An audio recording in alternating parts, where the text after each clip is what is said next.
Hello dear learners, आप सब कैसे हो? आई होप आप सब बहुत अच्छे होंगे। So in this video we will learn and start a new chapter. So chapter number 3 and the name of the chapter is natural vegetation and wild life. So this is a chapter. इस chapter में आप लोगों को natural vegetation के बारे में और wild life के बारे में जानने के लिए मिलेगा. इसमें आपको काफी चीजें देखने के लिए मिलेंगी जो आपके लिए क्या पता न्यू हो.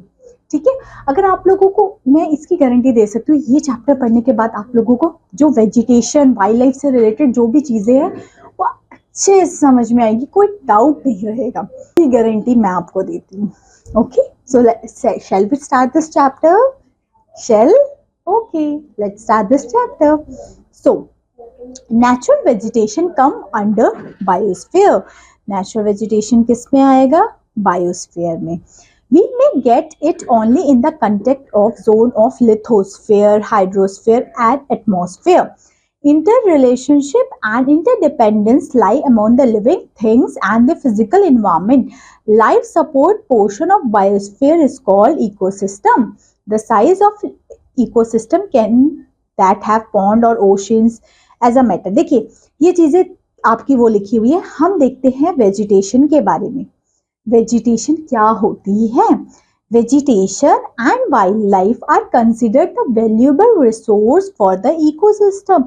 ये दोनों हमारे लिए बहुत जरूरी है. वेजिटेशन आप ये समझ, आपने नाम ये सुना है कि वेजिटेशन वहाँ की बहुत अच्छी है. वेजिटेशन मतलब ग्रीनरी, प्लांट्स, फॉरेस्ट बहुत अच्छे है. Vegetation related to all the plants, forest से. वाइल्ड लाइफ ऐसा पूछते वाइल्ड लाइफ कौन सी पाई जाती है, एनिमल्स वहां पे कौन से, तो ये है. तो वाइल्ड लाइफ एंड वेजिटेशन दोनों का क्लियर हो गए. ये हमारी इकोसिस्टम के लिए वैल्यूएबल रिसोर्स है. Okay, plant give shelter to animals. Plant किसको शेल्टर देते हैं? एनिमल्स को. The oxygen in air which is inhaled is supplied by the plants. तो plants तो important है, vegetation is important. जहाँ का vegetation अच्छा होता है वहाँ आपको प्योर हवा मिलेगी, है ना. एक नेचुरल वहाँ का टेम्परेचर बड़ा मेंटेन रहेगा, not so high not so low, है ना. वहाँ की वेजिटेशन पे डिपेंड करता है सारी चीजें. वहाँ वेजिटेशन अगर बताओ, आप खुद सोचो, वहाँ की वेजिटेशन काफी अच्छी है, ग्रीनरी वगैरह है, तो वहाँ रेनफॉल कम होती होगी या ज्यादा होती होगी? ज्यादा ना, तभी तो वहां का रेनफॉल, वहां का वेजिटेशन बहुत अच्छा है ना. Plants are the source of all the food which animal eat. Plant क्या है? एक सोर्स है. प्लांट्स, एनिमल्स या हम लोग भी डिपेंडेंट है प्लांट्स पे, है ना. हम प्लांट्स प्रोडक्ट्स यूज कर रहे हैं, एनिमल्स प्लांट्स को खा रहे हैं, तो वेजिटेशन इज इम्पोर्टेंट. वेजिटेशन नहीं तो सोचो how they can survive. Okay, plant make the underground water available and protect soil for growing crops, है ना. plants important role play करता है ना. plants are one of the two form in the earth. हमारे plant kingdoms में पढ़ते हैं, animal kingdoms होते हैं, है ना. ये सब एक्स्ट्रा है, इसको देखने की जरूरत नहीं है. फिर हम देखते हैं, इसमें भी वही चीज लिखी है, vegetation.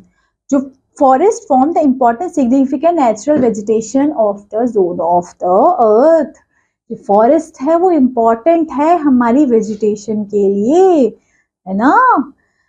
It consist thousand of plants and animals, है ना. फॉरेस्ट एक ऐसा है जहाँ पे वेजिटेशन भी है, वाइल्ड लाइफ भी है, दोनों को सपोर्ट किया हुआ है इसने. ठीक है, बायोस्फीयर यही है ना कि दोनों को, चाहे वेजिटेशन हो चाहे आपकी वाइल्ड लाइफ, दोनों को सपोर्ट करना. ठीक है, ओके.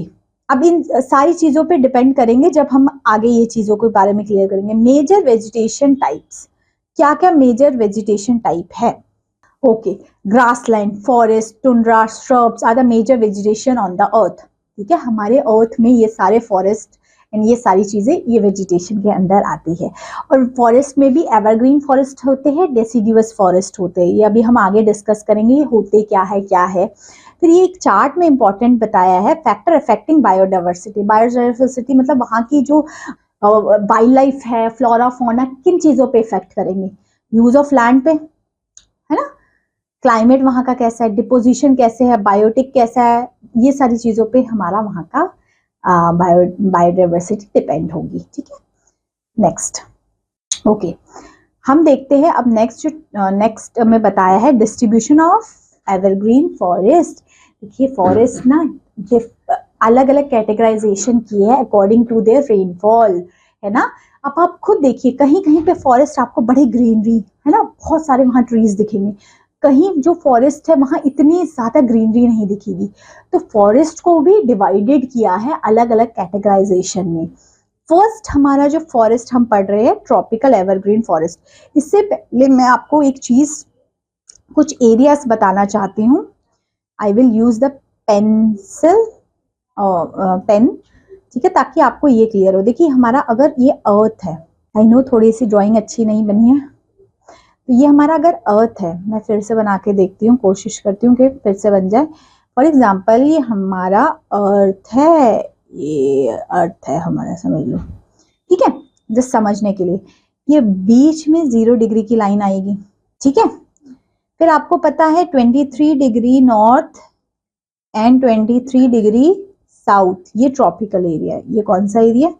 ट्रॉपिकल एरिया है। ये कौन सा है? 23 डिग्री नॉर्थ, इसको tropic of cancer, and 23 degree south, ये ट्रॉपिक ऑफ कैप्रिकॉर्न, है ना, ये ट्रॉपिकल एरिया आता है, ठीक है। फिर ऊपर 66 डिग्री नॉर्थ, ये कौन सा है? आर्टिक सर्कल है। ये कौन सा है? आर्टिक सर्कल है, ओके, आर्टिक सर्कल है। एंड अगर हम बात करें नीचे में तो 66 डिग्री साउथ, ये हमारा कौन सा सर्कल है? अंटार्कटिक सर्कल है। और ये वाले पोर्शन को बोला जाता है जो हमारे 30 डिग्री से लेके, समझ लो ये 23 डिग्री से लेके 66 तक जाता है, ये टेम्परेट जोन है, ये वाला टेम्परेट जोन है, ठीक है। मैं अलग कलर से थोड़ा हाईलाइट कर देती हूँ ताकि समझ में आ जाए, ठीक है। समझ लो ये वाला येलो कलर से जो किया है मैंने, है ना, ये वाला येलो कलर वाला, ये हमारा टेम्परेट जोन है, ठीक है। और अगर हम बात करें हमारा ट्रॉपिकल जोन, जो ये पूरा ग्रीन कलर से किया है, ठीक है। आई नो थोड़ा सा मैसी हो गया, ठीक है। तो आई थिंक ये सब क्लियर होगा कि जो हमारा ट्रॉपिकल जोन है वो कौन सा है, एंड आपका और जो टेम्परेट जोन है वो कौन सा है ना। आप ये समझ सकते हैं जो 23 डिग्री नॉर्थ से लेकर 23 डिग्री साउथ, वो पूरा एरिया आपका हो जाएगा ट्रॉपिकल जोन। और जो 23 डिग्री नॉर्थ से लेके 66 डिग्री नॉर्थ तक है जो वो वाला एरिया, और जो नीचे का एरिया जो 23 डिग्री साउथ से लेके 66 डिग्री साउथ, वो आपका दोनों ऊपर के साइड टेम्परेट एरिया है, ओके। तो अब हम सबसे पहले पढ़ते हैं ट्रॉपिकल एवरग्रीन फॉरेस्ट के बारे में। ट्रॉपिकल, अब वर्ड समझ गए ट्रॉपिकल क्यों है? ये एक ऐसा एरिया होता है जहाँ पे सनलाइट बहुत रहती है, यहाँ पे रिच वेजिटेशन मिलेगा आपको, या रेनफॉल भी ज्यादा मिलेगी, वेजिटेशन भी बहुत ज्यादा मिलेगा, एंड यहाँ का क्लाइमेट थोड़ा सा वार्म हुआ करेगा, ठीक है। जो कौन सा है? 23 डिग्री नॉर्थ से लेके 23 डिग्री साउथ, जो ट्रॉपिक ऑफ कैंसर से लेके ट्रॉपिक ऑफ कैप्रिकॉर्न तक का पूरा एरिया है, ओके। ये आपको इस लैटिट्यूड्स में मिलेगा मोस्टली ज्यादा, अच्छा 5 डिग्री से लेके 8 degree north and south latitude, north में भी साउथ में भी उतना है। The tropical evergreen forest include Amazon forest, आपने नाम बहुत सुना होगा अमेजोन फॉरेस्ट का। कौन सा टाइप का फॉरेस्ट है? Tropical evergreen. एवरग्रीन मतलब इसकी पेड़ की जो पत्तियां हैं कभी शेड नहीं होती, एवरग्रीन पूरा टाइम हरा भरा रहता है ये फॉरेस्ट, है ना। द लार्जेस्ट रेन फॉरेस्ट, देखिए अब यहाँ पे काफी जगह के नाम लिखे हैं जहाँ पे ये फॉरेस्ट देखने के लिए मिलते हैं, ठीक है। चाहे मलेशिया हो, जावा हो, सुमात्रा हो, सिंगापुर हो, ये सारे जो एरियाज है ना, ये आते ही भी ट्रॉपिकल एरियाज में, इसलिए यहाँ पे आप लोगों को ट्रॉपिकल एवरग्रीन फॉरेस्ट देखने के लिए मिलेगा, ठीक है। जिसमें आपकी बात करें, चाहे आपका ब्राजील का एरिया हो, चाहे आपका अमेरिका का एरिया हो, या पनामा हो, मलेशिया हो, फिलीपींस हो, ये सारे ट्रॉपिकल एरियाज में आएंगे। और ट्रॉपिकल एवरग्रीन क्यों लिखा है? क्योंकि यहाँ पे जो रेनफॉल होती है वो अबव 200 सेंटीमीटर की होती है, मतलब यहाँ पे रेनफॉल ज्यादा होती है। रेनफॉल ज्यादा होने से यहाँ का जो फॉरेस्ट है ये हमेशा हरा भरा रहता है, इसलिए ट्रॉपिकल एवरग्रीन फॉरेस्ट नाम है। सेकेंड हम पढ़ रहे हैं कॉर्निवोरस फॉरेस्ट क्या होते हैं। कॉर्निवोरस से आप समझ सकते हो कि कहाँ पे मिलेंगे? जहाँ पे एल्टीट्यूड थोड़ा ज्यादा होगा और यहाँ पे जो लीव्स होगी वो थोड़ी पॉइंटेड होगी। The carnivorous forest area is also situated between 50 degree to 70 degree north latitude. The vegetation zone is known as taiga, ठीक है, जो हमारे सीरिया में है ना, नॉर्थ कनाडा, ये आप समझ रहे हो, ये एक तरीके से टेम्परेट जोन मैंने आपको बताया था ना, 23 डिग्री नॉर्थ से लेके 66 डिग्री नॉर्थ, और as compare to 23 degree south से लेके 66 डिग्री साउथ जो टेम्परेट है, ये थोड़ा सा टेम्परेचर इसमें थोड़ा सा कम रहता है ना। यहाँ वेजिटेशन इतनी नहीं होती, आपने देखा ना हिली एरियाज में या जहाँ टेम्परेचर थोड़ा कम है वहाँ वेजिटेशन उतनी नहीं होती एज कंपेयर टू जहाँ प्लेन एरिया है, ठीक है। The trees of this forest have thick middle leave, मैंने बताया ना इसकी पॉइंटेड लीव्स होती है ना, जो इनको सर्दियों से बचा के रखती है। तो ये है कौन से, आप समझ लो कौन होता है ना, कौन तीखा कौन, तो कॉर्निवोरस फॉरेस्ट ऐसे से याद कर सकते हैं। नेक्स्ट है temperate broad leaved evergreen forest, ठीक है। तो इसका मतलब ये टेम्परेट एरिया में और एवरग्रीन है। तो देखो ये देखो इसकी ऐसी लीफ बना दी है इन्होंने, एवरग्रीन से ही आप देख सकते हो कितना हरा भरा फॉरेस्ट लग रहा है, ये लग रहा है ना, देखो कितना हरा भरा फॉरेस्ट आपको यहाँ देखने के लिए मिल रहा है ना।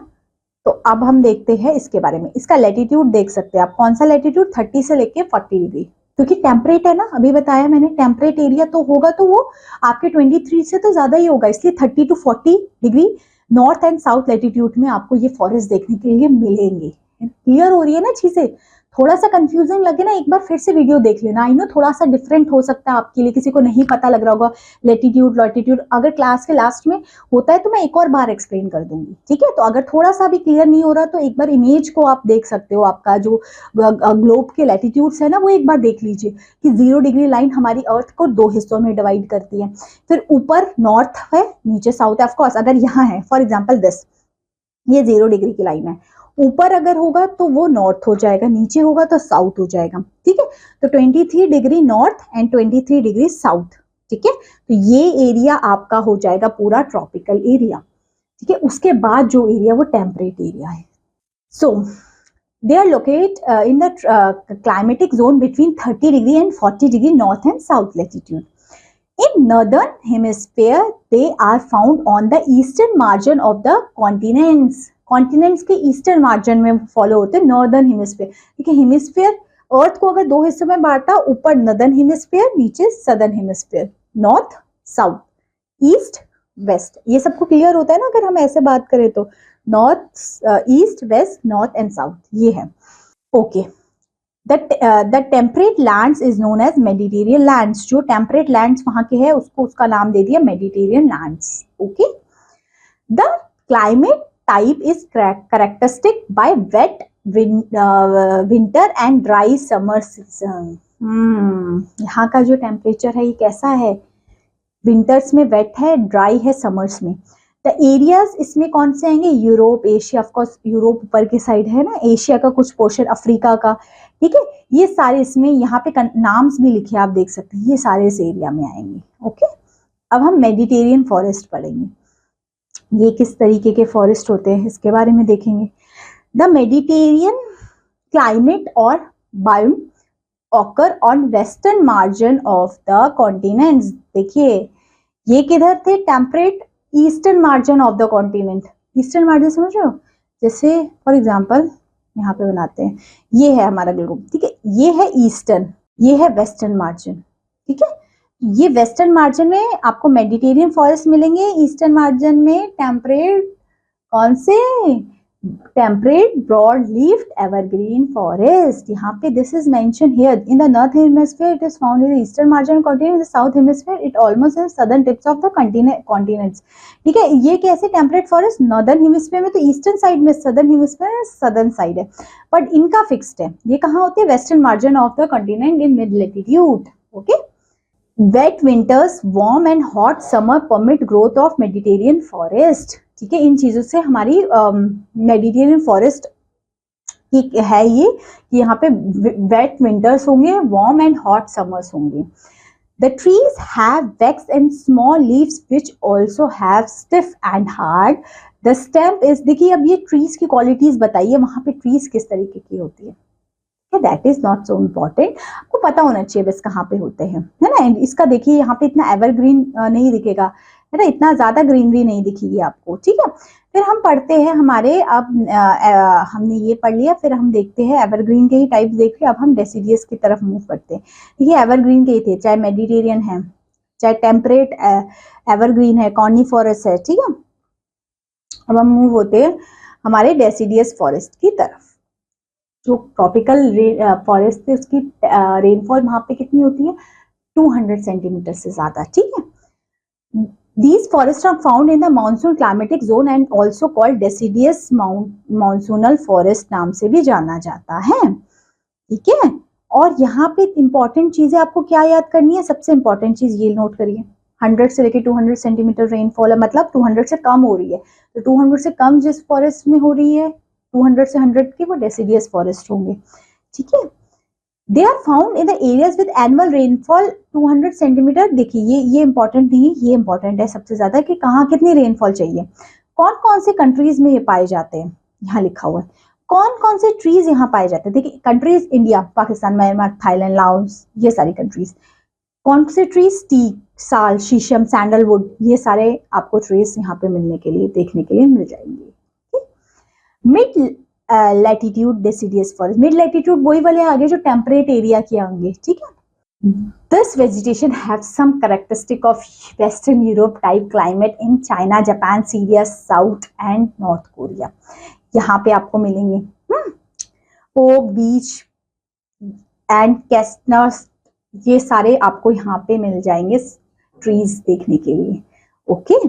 द टेम्परेचर ड्यूरिंग विंटर्स, देखिए यहाँ पे टेम्परेचर 6 डिग्री पहुंच जाता है ना। Therefore trees shade their leaves in winter to protect themselves, है ना।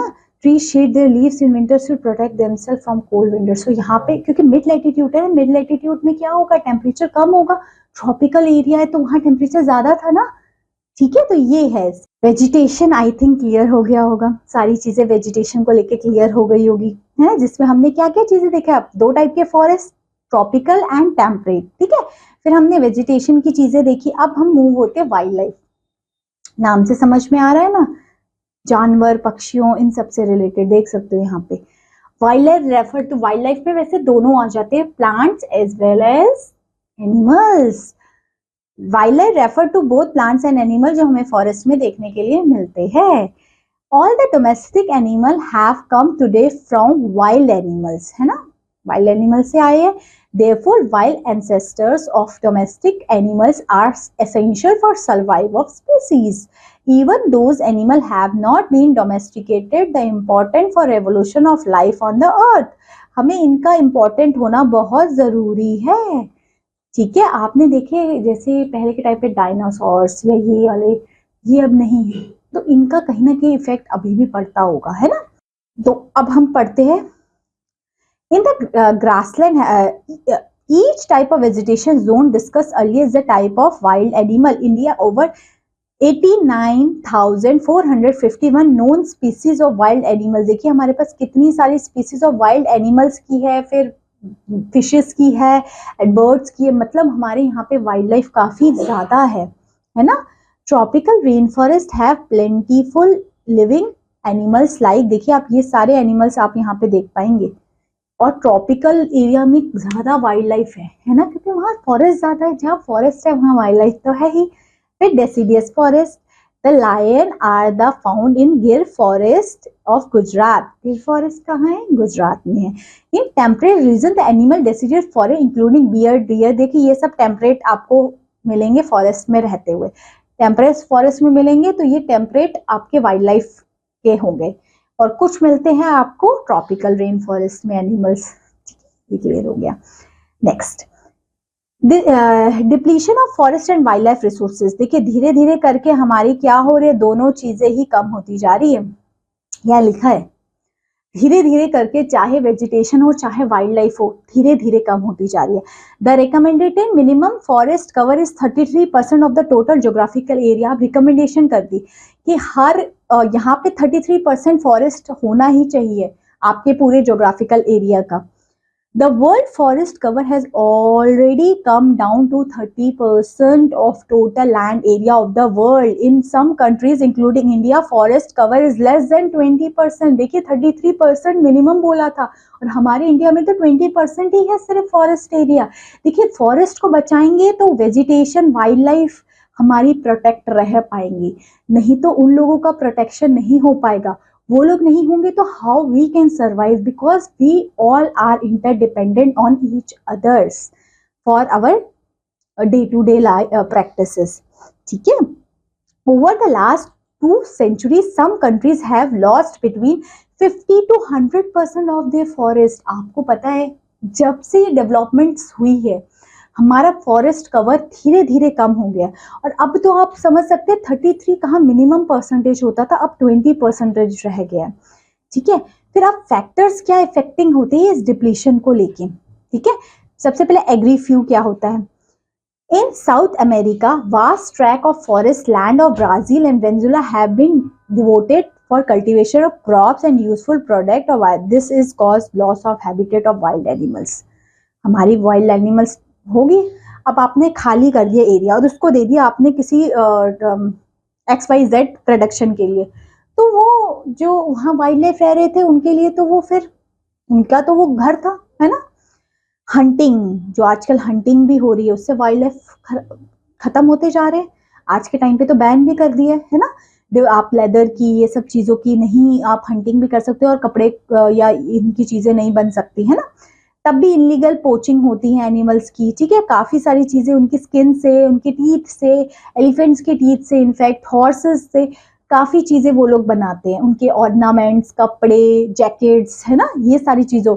और इनमें कौन यूज हो रहा है, tigers, elephant, rhinos, crocodile, deer, ostrich, ये सब लोगों, ये सब वाइल्ड लाइफ का हंटिंग किया जाता है क्योंकि उनको वो सब चीजें बनानी है, तभी वो इतनी महंगी होती है. तभी फर्स्ट ऑफ ऑल उनको तो यूज ही नहीं करना चाहिए, और जो लोग बनाते हैं उन पे तो जरूर कुछ होना चाहिए. दैट्स व्हाई गवर्नमेंट ने इसको इलीगल क्रिएट कर दिया. डिफॉरेस्टेशन तो इम्पोर्टेंट है. पेड़ों की कटाई किस चलते, रोड कंस्ट्रक्शन बनाना है, डैम्स बनाना है, तो है ना. फिर है फोर्थ पॉइंट हमारा पॉपुलेशन. पॉपुलेशन में क्या आएगा हमारा, it's change the climate and global warming in which turn cause damage to forest and resources. Pollution की वजह से हमारे रिसोर्सेज पे बहुत इफेक्ट पड़ा. ठीक है. फिर है third economic exploitation, commercial utilization of trees. Commercially trees का यूटिलाइजेशन करने से क्या हो रहा है, हमारा एक्सप्लॉइटेशन इकोनॉमिकली, है ना. जैसे ये सैंडलवुड, टीक, ये सब स्पीसीज का ओवर एक्सप्लॉइटेशन हो रहा है. और बाकी तो रीजन आपको पता ही है, सॉइल इरोजन से लेके जितने भी बाकी सब इरोजन्स है ये तो है ही हमारी वाइल्ड लाइफ को कम करने के लिए. फिर कंजर्वेशन करने के लिए, देखिए कंजर्वेशन करने के लिए different institutions, different measures opt किए गए हैं. हम देखते हैं एक एक करके. प्रिजर्व और बायोडाइवर्सिटी करना है, सस्टेनेबल रिसोर्सेज यूज करनी है, बेटर हमें लाइफ, क्लीन वाटर चाहिए, क्लीन एयर चाहिए, ये सब इंपॉर्टेंट है हमारे लिए. इंस्टीट्यूशनल मेजर क्या क्या लिए गए हैं हमारी इन सब चीजों को प्रोटेक्शन के लिए, वेजिटेशन, वाइल्ड लाइफ को प्रोटेक्शन करने के लिए नेशनल पार्क्स, बायोस्फीयर रिजर्व बनाए गए हैं ताकि ये जो वाइल्ड लाइफ है ये आराम से प्रोटेक्टेड रहे. और अभी भी अगर वहाँ कुछ ऐसे एरियाज है जहाँ आप नहीं जाते नेशनल पार्क्स और वाइल्ड लाइफ में, ठीक है, तो इंस्टीट्यूशनल मेजर ये सब लिए गए. ठीक है. बहुत सारे बायोस्फीयर्स बनाए गए, आप यहाँ देख सकते हैं. देखिए 2023 के अकॉर्डिंग के census according 13 biosphere reserve, 140 national park and 551 wild life sanctuaries, है ना. एफॉरेस्टेशन क्या होता है, जब हम प्लांट्स को, this means cutting of plants where they are cut down and vacant roads, ये से, ठीक है, फिर से प्लांट्स को वहां पे उगाना. लेजिस्लेचर, फॉरेस्टेशन मतलब समझ, डिफॉरेस्टेशन प्लांट्स को काटना, एफॉरेस्टेशन मतलब प्लांट्स उगाना. प्लांट्स उगाओगे, ट्रीज उगाओगे तो इट्स बेनिफिटेड. लेजिस्लेचर में बहुत सारे ऐसे लॉ बनाए गए, कटिंग करोगे तो आपको ये पनिशमेंट है, वो पनिशमेंट है. बहुत सारे प्रिवेंशन किए गए, नेचुरल कैलेमिटीज जो आते हैं उनको लेके. ठीक है. फिर ये एक साइट भी बनाएगी. साइट, आप सोचो साइट क्या है ना. Site is international body which stand for conservation of international trade off endangered species. अगर आप इन लोगों का कुछ पोचिंग या ये सब करते हो तो आपकी एक इंटरनेशनल लेवल पे एजेंसी बनाई है कि आपको पनिशमेंट होगी. ठीक है. तो ये चीजें लिखी है. Site is international body which stand for conservation of international trade in endangered species, is related to flora and fauna. CITES दोनों के लिए, flora is means plants, fauna is related to animals. ठीक है. साइट्स का full form, convention of international trade in endangered species. site states that the conservation of wildlife and forest have we go in hand in hand.